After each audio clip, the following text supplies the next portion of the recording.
¿Qué tal amigos? ¿Cómo están? Muy buenos días. Es un gusto, es un placer nuevamente estar con ustedes compartiendo temas interesantes fiscales y creo que hoy en el ámbito jurídico hay, pues se está contemplando cambios interesantes y de vista hacia el futuro. ¿Por qué? Porque quiero hablar y quiero dar un pequeño preámbulo con el tema particularmente de la reforma fiscal, más bien de la reforma al Poder Judicial y los impactos que va a tener en el tema fiscal, por lo menos lo que yo preveo. Eh, ¿Por qué se los comparto esto? Porque desde mi punto de vista creo que hay situaciones las cuales vamos a poder controlar, hay situaciones las cuales se van a salir de nuestro alcance, pero qué mejor que por lo menos tengamos esa visión de poder ir previendo ciertas situaciones que en el futuro se pudieran dar. ¿Y a qué me refiero? Hoy, si tienes clientes como contador que se dediquen al tema de la compra de facturas, ojo, y ahorita platico por qué. Hoy, si tienes clientes que no te paguen honorarios y que no tenga la contabilidad al corriente, ojo. Hoy, si tienes cuestiones en donde haya una situación en donde la disputa entre la autoridad y el contribuyente pudiera ser observada y la decisión final la tenga que dar la autoridad, ojo, ¿no? Me refiero a todas aquellas situaciones en donde justamente pudiéramos llegar a un debate con la autoridad, a alguna situación. Sería el 2, por favor, John. ¿Sale? Gracias. Entonces, ¿a qué voy? A que hace algunos años leí un libro que es El arte de la guerra y hay bastantes o distintas formas de poder enfrentar pues una batalla. Y creo que una de las principales enseñanzas o de las principales frases que viene en ese libro es que la mejor batalla o la mejor guerra que podemos dar es aquella que no se combate, ¿no? Es la que se evita y obviamente le podemos dar una situación de vuelta por otro lado, en donde podamos tener el control de las cosas, en donde podamos tener pues situaciones que nosotros podamos manipular de alguna forma. ¿Y a qué me refiero? Al estar al debido cumplimiento. ¿Por qué comentaba sobre el tema de que si tenemos clientes que compran facturas? Porque creo que en ese andar, pues evidentemente nosotros como contadores vamos a tener problemas porque contabilizamos a sabiendas, pues, a sabiendas de cierta manera de que están haciendo esta compra o inclusive hasta los propios contadores son los que llegan a poder facilitar estos comprobantes. Evidentemente, si la autoridad con todos los mecanismos que tiene hoy de inteligencia artificial, de situaciones en donde puede detectar posiblemente si un CFDI es un CFDI apócrifo o que no tiene el sustento y se caracteriza por ser una operación simulada, pues evidentemente vamos a meter en una contingencia al cliente o el propio cliente se está metiendo en una contingencia al estar adquiriendo este tipo de comprobantes. Y ¿qué va a suceder? Pues que la autoridad, con el tema de la inteligencia artificial, va a determinar créditos. Nosotros de manera tradicional muy probablemente le vamos a ofrecer la defensa al contribuyente, pero esa defensa hoy todavía se puede debatir con los mecanismos que tenemos. Hacia dónde yo visiono la situación del tema de la reforma, en donde pues todos los juzgadores, hablando desde la parte de los jueces de circuito, en ese caso los magistrados y hasta los propios ministros que van a estar alineados a una sola forma de poder resolver situaciones a favor del gobierno, ¿no? Y creo que van a empezar primero con los grandes, ¿no? Ustedes recordarán que hay créditos importantes fiscales por cobrar. Pongo o nada más cito alguno de ellos, como puede ser el de Grupo Salinas, el de TV Azteca, todos estos, este consorcio de empresas, pues evidentemente tienen ahí algunas controversias con la autoridad en materia fiscal y las han ido pateando a lo largo del tiempo, pues con el ánimo de que no se cubra el impuesto de momento y en algún momento la autoridad resolverá y ya dirá si es a favor del particular o a favor de la autoridad, ¿no? ¿A qué voy? Pues que van a empezar primero a poderle dar línea a este tipo de asuntos muy probablemente y posteriormente se van a ir con los pequeños, que justamente a eso es a lo que nos referimos con el tema del concepto de terrorismo fiscal. Con los grandes empiezan a poner como que el ejemplo para que los pequeños o los medianos vean que también pueden ser tocados y que también pueden ser sancionados en materia jurídica, en materia penal, en materia financiera, ¿no? Pagando los créditos fiscales, metiendo pues evidentemente a los socios accionistas y a toda esta parte de responsabilidad de todos aquellos que tienen que ver con la empresa, ¿no? Visiono hacia allá esa parte, ¿no? Los hechos, pues obviamente hoy ya no se puede cambiar y creo que a eso me refería hace un par de meses cuando todavía daba cursos antes del tema de las elecciones, es a que todas las canicas las apostamos o las apostaron la gente que votó y que no fuimos capaces de poder segmentar esos poderes, ¿no?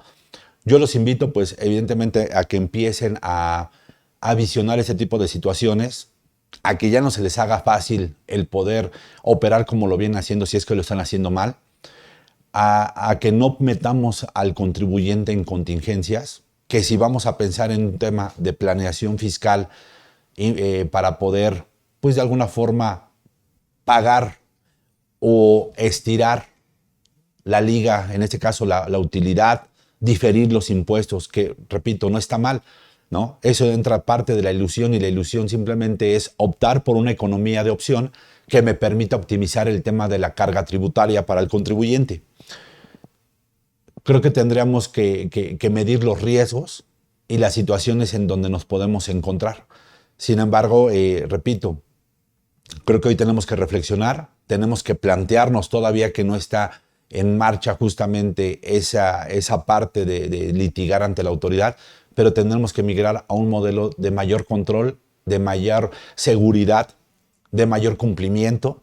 Y hoy el tema es interesante, es importante, porque creo, y yo les consultaría a ustedes, ¿realmente ya tienen documentado la parte del beneficiario controlador?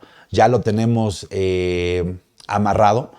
Recordemos que hoy la autoridad tiene un sinfín de elementos para podernos fiscalizar. Y cito alguno de ellos.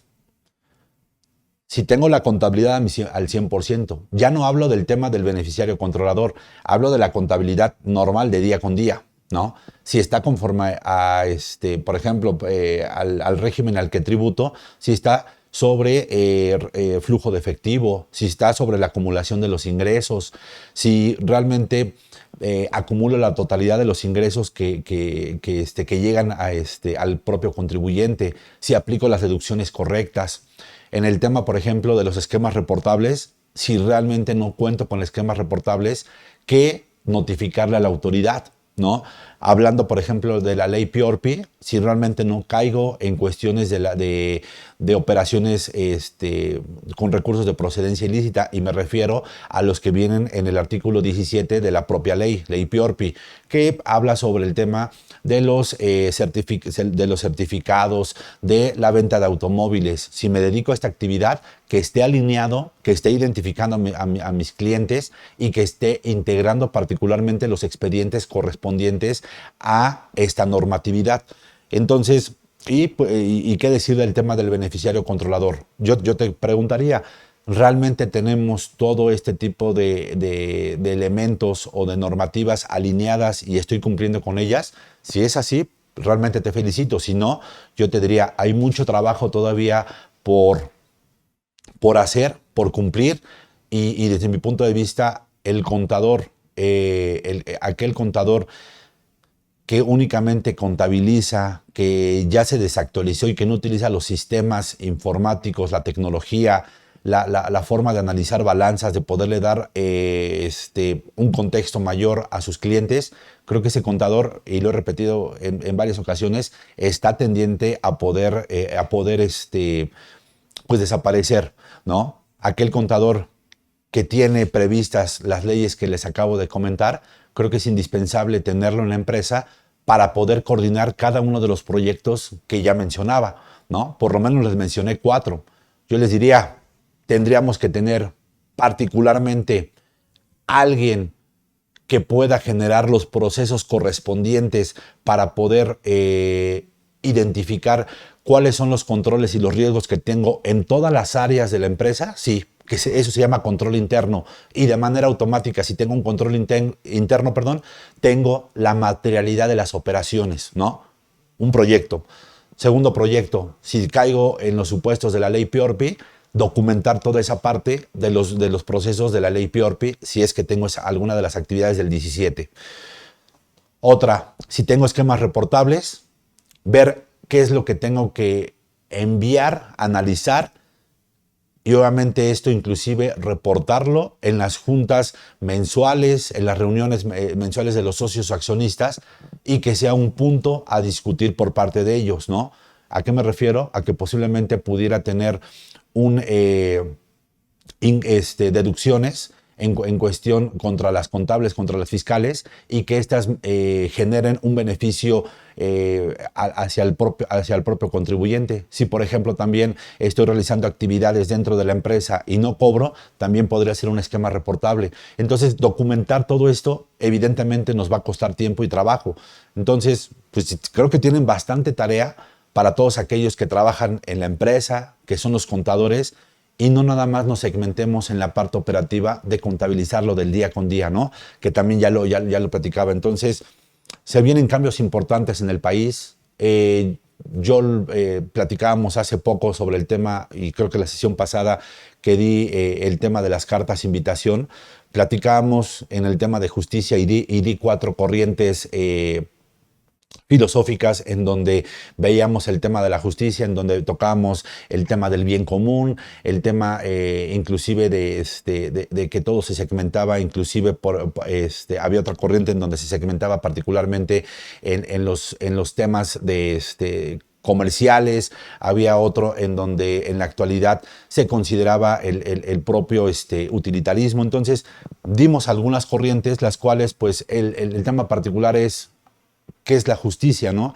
Y nos cuestionábamos que básicamente por definición es darle a cada quien lo que se merece. Y yo comentaba en aquella ocasión que en ese dar a cada quien lo que se merece pudiera ser que hubiera injusticia, porque si a este no le doy lo mismo que a este, o le quito algún derecho que pudiera tener y no soy imparcial, pues ahí es cuando se empieza a perder un poquito el tema de la justicia, ¿no? Que sucede al final del día, ¿no? Platicábamos que en el tema de los tributos particularmente, nosotros desde que hacemos el cálculo de los impuestos y nos prestamos propiamente a que el contribuyente nos diga, oye, pues quiero bajarle un poco, ¿qué puedo hacer? Metemos algún gasto, metemos alguna situación que no vaya en el giro de la propia empresa. Creo que ahí es donde empezamos con el tema de las injusticias, ¿no? Por eso hacía la reflexión en aquella ocasión, y hoy tenemos que ir a un rumbo en donde tenemos que ir súper apegados al tema normativo. Creo que con la planeación particularmente podemos cubrir esa parte, y creo que se puede de alguna forma subsanar o controlar el tema tributario, ¿no? Yo te invito a que hagas una reflexión interna, que si estás haciendo alguna cuestión de manera incorrecta o que creas que te puede generar un problema en un futuro, evidentemente migres a una situación en donde puedas estar tranquilo, y esto te permita un mejor desarrollo tanto para ti como para tu despacho y tu negocio que tienes, hablando pues, de nosotros como contadores, ¿no? Pues eso es básicamente lo que yo visiono sobre el impacto que pudiéramos tener en el tema de la reforma judicial. Espero que les sirva, espero que haga un poco de sentido esto que acabamos de platicar. Creo que les puede servir el poder empezar a tomar esta parte, ¿no? Y los invito, pues evidentemente, a que haya una interacción como en los cursos pasados. La verdad es que a mí me gusta mucho platicar con ustedes, el poder atender sus consultas y lo que les he comentado. Pregunta que pueda contestar en el momento con mucho gusto. Pregunta que por alguna circunstancia no pueda contestar, me la llevo y les contesto, pero con mucho gusto siempre estoy con la disposición de poder atender todas y cada una de las consultas que me realizan, con el ánimo de que ustedes se sientan pues atendidos, se sientan a gusto, y podamos tener un buen curso, ¿no? Hasta el momento no hay preguntas, ¿verdad? Ok, perfecto. Entonces, ahorita me lo pasas si gustas, amigo. Bueno, pues vamos a empezar con el tema de la reflexión y creo que es importante hablar del tema del beneficiario controlador. Ya platicábamos sobre las cuestiones de cumplimiento y los efectos que tiene con las responsabilidades, particularmente con los socios, accionistas, ya sea que tomen decisiones de manera directa o de manera indirecta. Vamos a ver todo ese tipo de conceptos, vamos a platicar sobre cómo se puede documentar, cómo pueden iniciar un plan de trabajo, inclusive con esta parte del beneficiario controlador, y creo que les puede servir para que puedan iniciar, darse una idea sobre cómo hacer el proceso completo del beneficiario controlador. Traigo 3 formatos. Estos formatos simplemente los voy a mostrar. Hago la aclaración desde ahorita para que la capacitadora, pues en esta parte de poder documentar y darles una idea de cómo empezar a documentarlo, no se los voy a dar a la capacitadora porque son formatos y obviamente nos hacen firmar responsivas de confidencialidad. Entonces, sí me disculpo de esta forma porque estos formatos desafortunadamente no se los podría compartir, pero lo que sí les compartí fue el material. Dense una idea sobre cómo hacer los formatos. Ahorita vamos a ver qué características deben de tener. El video va a estar ahí, les voy a pasar los formatos. Pueden utilizar el mismo estilo, la misma manera de poderlo presentar y creo que les va a dar una idea de cómo empezar a documentar esta parte, porque es un proceso básicamente. Vamos a documentar un proceso, pero hay que, dentro de todos los procesos, hay que tener todas las herramientas, hay que documentar, dejarlo en escrito y ver cuáles son las bases de todo lo que estoy plasmando en escrito. Hay que probar que efectivamente lo que estoy plasmando en el escrito es lo correcto y lo que estoy llevando y lo que estoy llevando a cabo en mi operación, ¿sale? Entonces, por eso es de que hago la aclaración desde ahorita para que no tengamos temas. El material está ahí y simplemente les voy a pasar algunos formatos, los cuales yo utilizo para poder hacer la identificación. Les voy a dar algunos tips para que ustedes puedan documentar esta parte del beneficiario controlador y puedan tener a la brevedad pues este requerimiento o esta normativa alineada y no estén pues posteriormente corriendo en caso de que llegue la autoridad y les diga, a ver, preséntame cómo identificaste a tu beneficiario controlador y que si hay preguntas por parte del auditor, de la autoridad, pues evidentemente sepamos cómo poder contestar esas preguntas o respuestas, o preguntas más bien, o consultas que les puede realizar la propia autoridad, ¿no? Entonces, dicho esto, pues vamos a iniciar. Saben que me gusta siempre dar pauta al tema o dar entrada justamente con una frase y con una, pues sí, con una frase que tiene que ver con el tema y la leo. Dice, la personalidad jurídica no es más que un ligero velo arrojado sobre los asociados para unificar su grupo.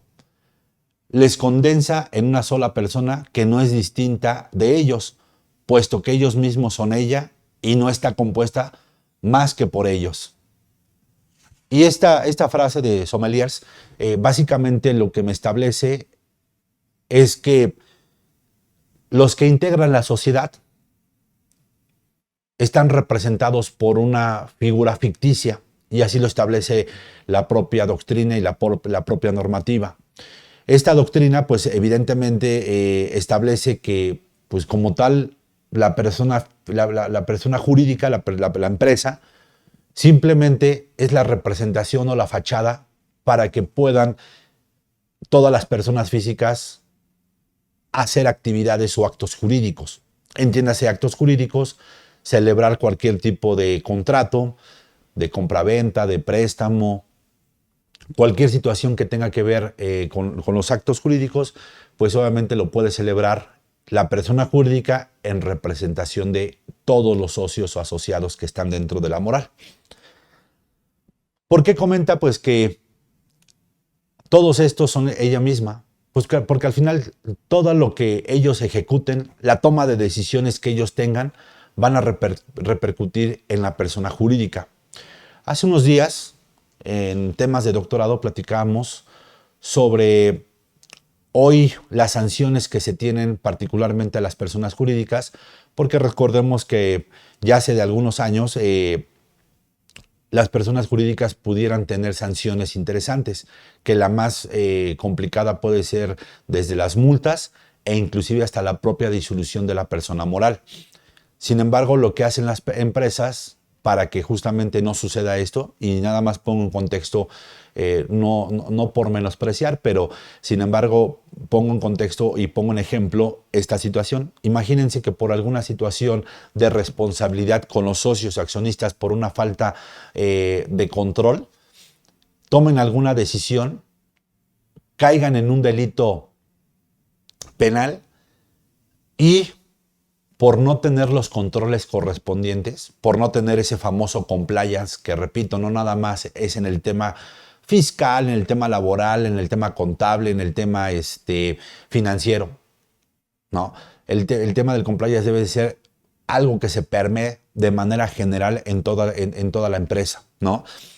Y que derivado de esto, la sanción que determine la autoridad sea disolver. Imagínense una empresa del tamaño, por ejemplo, ya platicábamos de Grupo Salinas, ya platicábamos de Coca-Cola, de Sabritas, ¿no?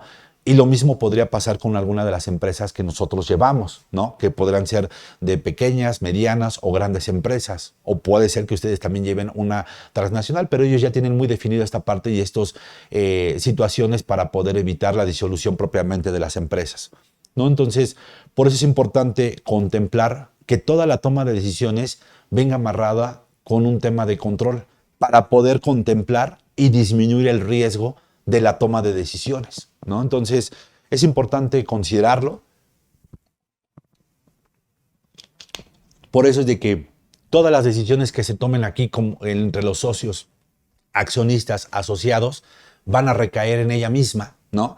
Y comenta, no puede ser otra o no podemos deslindar las responsabilidades en otras personas que no sean los propios socios accionistas de las empresas. Sin embargo, pudiera haber cambios interesantes, pudiera haber algún acta de asamblea que pudiera decretar la salida de algún socio. Y eso es importante tenerlo en cuenta porque al final del día, tener alineada la parte corporativa nos puede ayudar de inicio para poder sacar a socios incómodos, para poder evitar temas penales con el administrador o el presidente del consejo de administración, dependiendo pues obviamente cuál sea la estructura corporativa. ¿Y a qué me refiero? ¿Qué pasaría si el administrador o el presidente del consejo de administración no brinda un informe? ¿Pudieran los demás demandarle alguna mala administración aún y a sabiendas de que éste les informa todo, pero de palabra?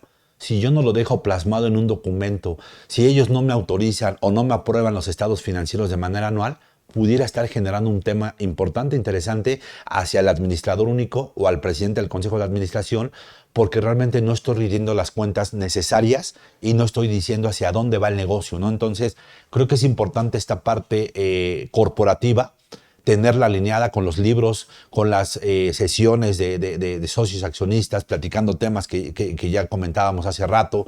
Y de alguna manera, si no lo hacemos, pues yo te invito a que vayas migrando hacia este modelo de cumplimiento, como ya lo habíamos dicho, ¿no? Entonces, esta reflexión va básicamente al tema del control que pueden tener los propios accionistas, al tema de las decisiones que se tomen y obviamente va a repercutir hoy en decirle a la autoridad de dónde vienen la toma de decisiones, ¿no? Que pudiera, ya les comentaba, puede ser de manera directa o indirecta, ¿no? Dependiendo cuánto sea el tema de la tenencia accionaria que puedo tener o el control que puedo tener para tomar decisiones, ya sea nada más de palabra o que realmente y efectivamente sea porque tengo una mayoría posiblemente de acciones dentro de la empresa. Entonces, vamos a ver esos temas importantes, interesantes para poder hacer la identificación del beneficiario controlador. Listo. Hay un par de comentarios, con mucho gusto los vamos leyendo y vamos platicándolo. Rogelio Sánchez, buen día maestro. ¿Cómo se debe de presentar al cliente y o autoridades el manual de beneficiario controlador? Favor de indicarme. Pues mira, creo que es muy... yo siempre que de alguna manera hay reformas, hay cambios importantes en la ley, lo que hago es hacer una especie de presentación, dando los fundamentos, en donde justamente integro pues, los beneficios que se tienen al poder hacer el cumplimiento de cualquier normatividad y las sanciones en caso de no cumplir con ellas, ¿no? Entonces, creo que eso le va a dar un mejor panorama a tu cliente sobre cuáles son los beneficios, cuáles son, qué es lo que va a obtener en caso de poder cumplir con esta parte del beneficiario controlador y cuáles son también las sanciones en caso de no cumplir. Y él debe de optar si quiere cumplir o no quiere cumplir, porque el día de mañana que llegue alguna multa, pues muy probablemente te va a hablar y te va a decir, oye, ¿qué crees? Ya me requirieron esta información y no la tenemos. ¿Qué hacemos? ¿No? Y esto lleva un tiempo, lleva un proceso. Yo más o menos en poder, ahorita vamos a ver un plan de trabajo que yo elaboro, en donde justamente le pongo fechas a ciertas actividades. Pongo a los integrantes de esas actividades para que le puedan dar seguimiento y cada quien asuma la responsabilidad que le corresponde, ¿no? Si, por ejemplo, yo tengo que hacer la entrevista con los socios y accionistas, pues pacto con ellos una sesión, hago la entrevista vía virtual o vía presencial. Por ejemplo, parte de los servicios que hacemos en el tema de poder documentar esta parte del beneficiario controlador es que esa entrevista, previo consentimiento de los socios y accionistas, pues nosotros la ponemos como una documental más hacia el tema de la integración de esta parte de documentar el beneficiario controlador. ¿A qué me refiero? Hay un apartado en donde digo, entrevisto a los socios accionistas, le hago una serie de preguntas sobre el tema de control, si deciden o no deciden, el tema de la tenencia, si están casados, no están casados, si se divorciaron. ¿Por qué? Porque es importante reportarlo esto en el tema de beneficiario controlador. Y una vez que ya les documento todo esto, pues ya hago la integración del expediente, entrego las documentales y pues ahí está el requerimiento que me pudiera hacer la autoridad. Lo integro a la contabilidad, lo dejo ahí bonito, empastado, posiblemente dependiendo del número de hojas, o simplemente le pongo un folder que esté adecuado a las características de esa documentación y le integro a la contabilidad, porque recordemos que esto es parte, acuérdense que esto es parte de la contabilidad, ¿sale? Pues muy bien, pues vamos entonces, digo, de esa forma es como yo lo haría, mi estimado Rogelio, en presentarle pues particularmente a mi cliente, o lo que yo hago es presentarles a mis clientes los cambios importantes que llegan a haber en materia fiscal y les comento, sabes que esto lo tenemos que realizar para que se pueda documentar y estés alineado en el tema corporativo particularmente, ¿no? Si ellos me autorizan, les mando la propuesta sobre cómo documentar, sobre lo que integra, lo que voy a entregar, sobre los honorarios que les voy a cobrar y cómo se los voy a cobrar, y regularmente pues no tengo mayor tema. Afortunadamente pues la mayoría me los acepta. También llego a tener clientes externos, los cuales se interesan en poder tener este servicio, y hago exactamente lo mismo, ¿no? Les hago una propuesta, les integro la documentación que me tienen que entregar, y ya una vez que me aceptan la propuesta, pues me inicio con el proceso, que ahorita vamos a ver cuál es, ¿no? Entonces, ahí está cómo les hago yo esa presentación, esa información de las nuevas normativas o de lo que está solicitando la autoridad. Y repito, si llega algún tema de multa o algo así que me dicen, oye Juan Carlos, ¿por qué no me dijiste? No, sí, aquí está, mira, te mandé el documento, te dije y nos citamos para poder platicar del tema y pues nunca me resolviste, ¿no? O puede ser que me dijiste de momento no me interesa, porque no tenías la contingencia. Entonces creo que así podemos ir desvirtuando, pero que sí haya documentales en donde ustedes de alguna forma advierten al cliente de que esto es importante que se realice, ¿sale? Marco, buen día, dice, ¿cuál es su recomendación para asignar el beneficiario controlador en un ejido? Y puede ser más de una persona, y puede ser, sí, pudiera ser 2 o 3 personas. Vamos ahorita a ver, Marco, mi estimado Marco, cuáles son las condiciones que pudieran tener en el tema de que nos comentas. Pero sí, efectivamente, digo, creo que tienes que seguir 2 líneas importantes. Una, Me imagino que es una asociación, es una en donde todos los ejidatarios pues están, ¿no? Y obviamente en donde sesionan de manera general y una vez que sesionan seguramente toman decisiones y pudiera ser que hagan votaciones para todos o alguna